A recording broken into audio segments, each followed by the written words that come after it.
حضرت حکیم الامت مولانا تھانوی رحمۃ اللہ علیہ ایک جگہ بات کہنے کے لیے ان کو بلایا گیا، وہاں تشریف لے گئے، اور وہ سارا جب وہ جس جگہ بات کہنے کے لیے بلایا گیا تھا وہ سارا حلقہ جو ہے وہ ان حضرات کا تھا جو حضرت تھانوی رحمۃ اللہ علیہ کو معاذ اللہ یہ سمجھتے تھے کہ آپ نے رسول کریم صلی اللہ علیہ وسلم کی شان میں کوئی گستاخی کی ہے، محض غلط فہمی کی بنیاد پر، اور ان چیزوں کے قائل تھے جو حضرت تھانوی رحمۃ اللہ علیہ کے مسلک میں مناسب نہیں تھی یا جائز نہیں تھی، میلاد، قیام وغیرہ مثلا۔ تو جب حضرت بعض کے لیے تشریف لائے تو ایک پرچہ بھیجا کسی نے، اس میں لکھا کہ مولانا کہ ہم نے سنا ہے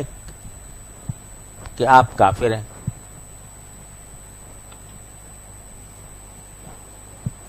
دوسرے ہم نے سنا ہے کہ آپ جلاہے ہیں، جلاہے ہیں، جلاہا جانتے ہو نا، وہ جو پہلے زمانے میں اب بھی ہوتے ہیں جو ہیں کپڑا بنتے ہیں، تو ذرا وہ جلاہے کو ایک کمتر پیشہ سمجھا جاتا تھا، اس وجہ سے اس نے کہا کہ آپ جلاہے ہیں۔ اور تیسری بات یہ ہے کہ آپ نے اگر کوئی واعظ میں کوئی اختلافی بات بیان کی تو ہم برداشت نہیں کریں گے۔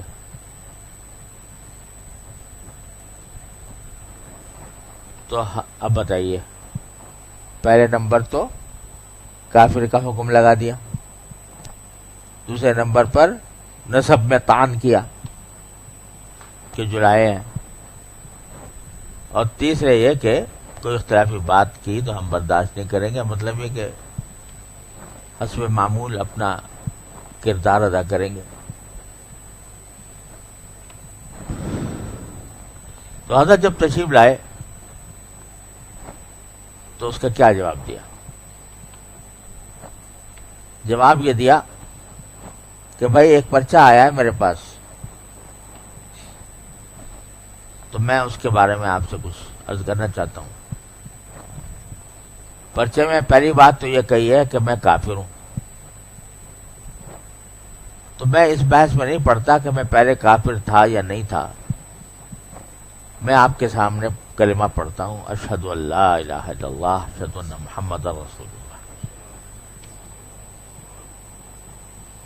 پہلے تھا یا نہیں تھا، یہ وہ کلمہ ہے جو 70 برس کا کافر بھی اس سے مسلمان ہو جاتا ہے۔ تو میں نے آج آپ کے سامنے کلمہ پڑھ لیا، پہلے تھا یا نہیں تھا اس سے بحث، لیکن اب میں مسلمان ہو گیا کہ نہیں، اشہد ان لا الہ الا اللہ اشہد ان محمد رسول اللہ پڑھ کے۔ دوسری بات یہ پوچھی ہے کہ یہ کہا ہے کہ آپ جلاہے ہیں نسبن، تو میں یہاں کوئی رشتہ لے کے تو آیا نہیں کہ میرے نسب کی تحقیق کی ضرورت ہو، تو اس لیے اگر جلاہا ہوں بھی اور اگر کوئی صحیح بات کروں تو کوئی معنی نہیں ہونا چاہیے اس کے قبول کرنے، تو اس بحث میں بھی پڑھنا فضول ہے کہ میں جلاہا ہوں یا نہیں ہوں۔ اگر کوئی رشتہ لے کے آیا ہوتا تو بے شک آپ تحقیق کرتے۔ تیسری بات جو فرمائی کہ اختلافی مسائل نہ بیان کرنا، تو پہلی بات یہ ہے، میں کہتا ہوں کہ میں یہاں خود سے نہیں آیا ہوں، میں یہاں کسی دعوت پر آیا ہوں بات کرنے کے لیے۔ اگر آپ حضرات نہیں چاہتے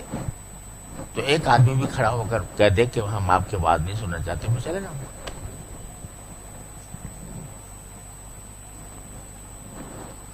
لیکن اگر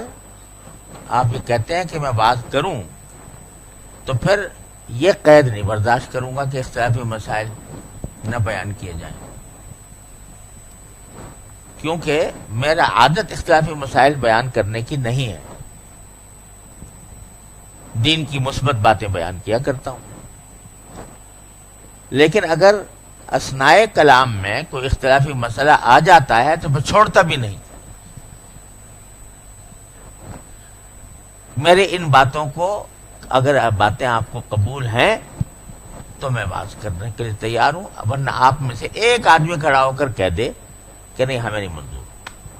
تو میں چلا جاؤں۔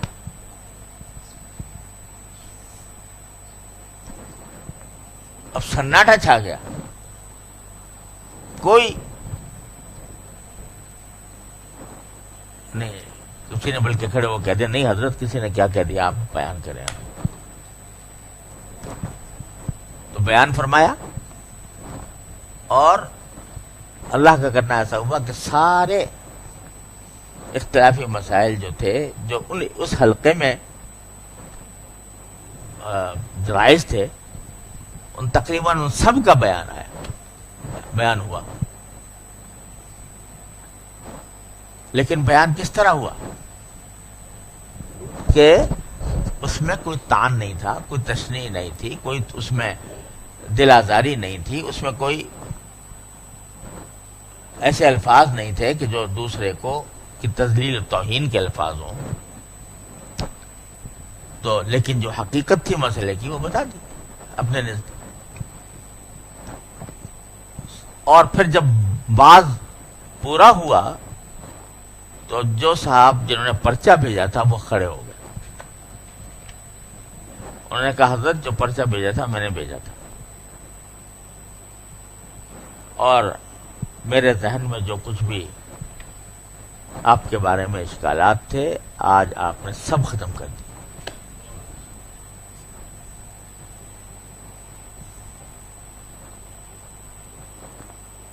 یہ ہے طریقہ، اذا خاطبهم الجاہلون قالوا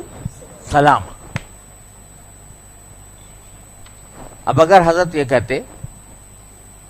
کہ جس نے پرچہ بھیجا تھا ہے وہ مجھ سے بڑا کافر ہے، کافر نہیں اکفر ہے، اور جو مجھے جلاحہ کہتا ہے اس کا وہ جلاحہ، اس کا باپ جلاحہ، اس کا دادا جلاحہ، اور